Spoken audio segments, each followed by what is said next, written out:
everyone, welcome back. In this video, I'm going to be showing you how important boiling down a complex subject into something like a simple shape for study is. Specifically, I'm going to be focusing this on boiling down the complexity of anatomy into simple shapes so you can understand it better. When beginners start studying anatomy, the first thing you might start with is the basics of the basics, the skeleton. You pull up reference pictures, give it a look over, and immediately start copying everything you're seeing. All of the details, all of the number of bones in the rib cage, writing all the fancy names like metacarpals and coracobrachialis. I looked up that one. This is the first mistake. When you copy blindly, studying all the intricacies of the bones, the muscles, all you're doing is making a mess of your brain. Picture it like holding a ton of boxes in your arm. You want to draw something, say like a rib cage. You're holding all these boxes, and they each represent something, right? One box is the number of bones in the rib cage, the other is the weird thing in the middle where all the bones go to, these spiky things on the back. Look at all these dips and these bumps. You balance all of them precariously on your arms and manage to make them look like a rib cage in front view. Okay, now try to turn that. Everything falls apart. You're balancing way too much. So instead of thinking of all this, just take one box. One shape that your brain can understand and turn around in perspective easily. A sculptor doesn't start with all the bits and bobs. They start with a big block and then take away chunks until they eventually get down to the intricacies. So getting back to that point of simplifying something to make it easier to understand, this is the key point you have to put at the forefront of your learning. You're studying anatomy to understand how it works, and with that, be able to draw it in different positions in perspective. So number 2, you need to focus on one thing at a time. You don't want to overload yourself by taking on too many things at once.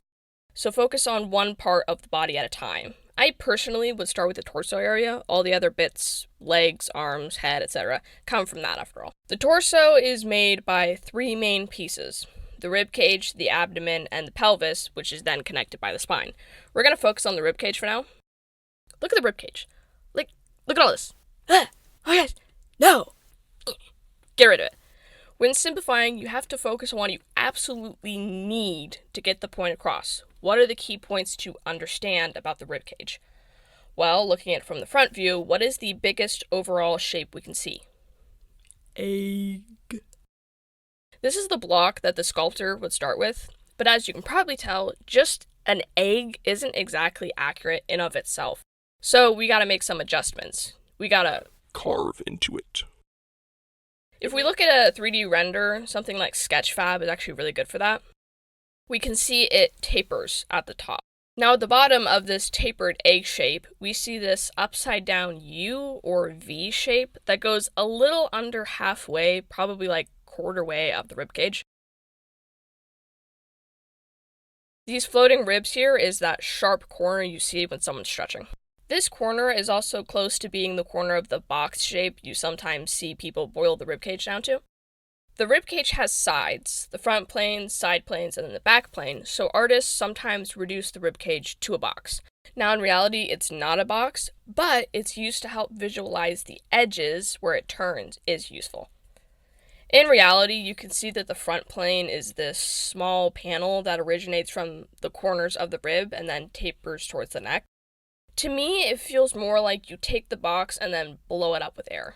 The edges blow outward, making a curved edge, so when you see it from top down, it gives it an oval appearance.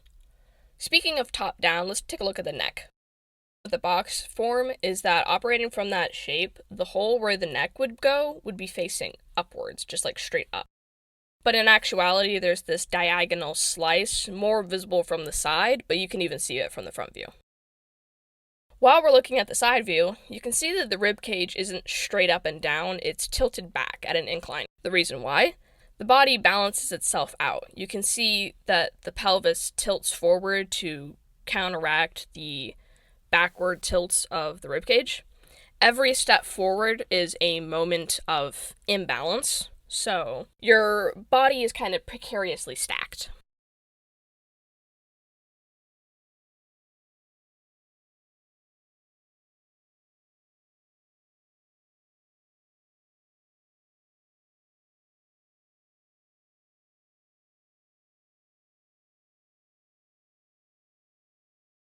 Hopefully, with studying the ribcage simplification with me, you can see how important it is to shave away all the details at the start.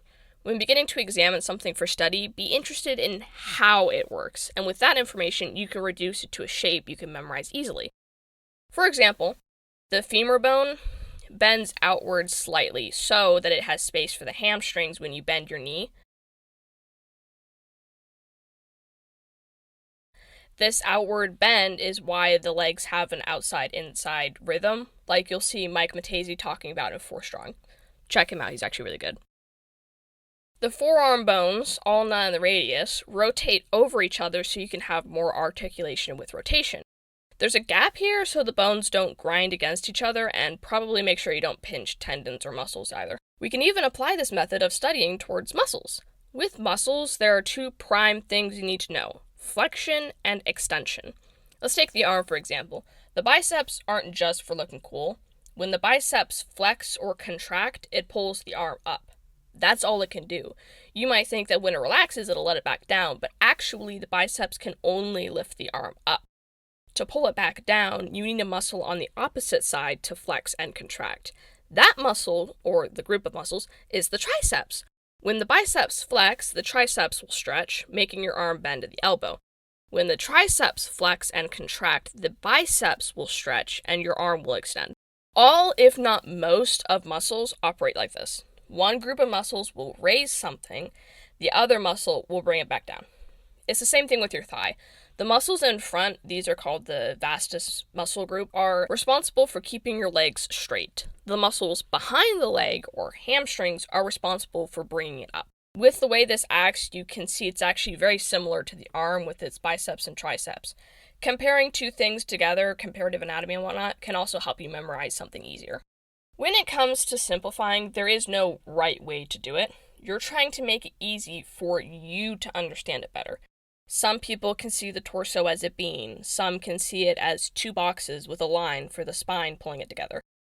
As you practice and study your anatomy and reach your own understandings about it, you'll come up with your own ways to draw it and simplify it. One last thing before I go. There's another pro to simplifying something: exaggeration. If you don't have all those details to bog you down, you can have fun treating the shape like a lump of clay, stretching it this way and that. You can make rib cages super big compared to the pelvis. You can make them super thin and tiny like an oval. Have fun, experiment, just treat it like Play-Doh or something. I'll be getting into different anatomy studies in separate videos. I think the next video I might be looking at how different artists like Andrew Loomis, Michael Hampton, Steve Houston draw the head, and then how I tend to see it. If you liked this video and found it helpful, I got a whole YouTube channel where I post stuff like this. Until then, see you next video.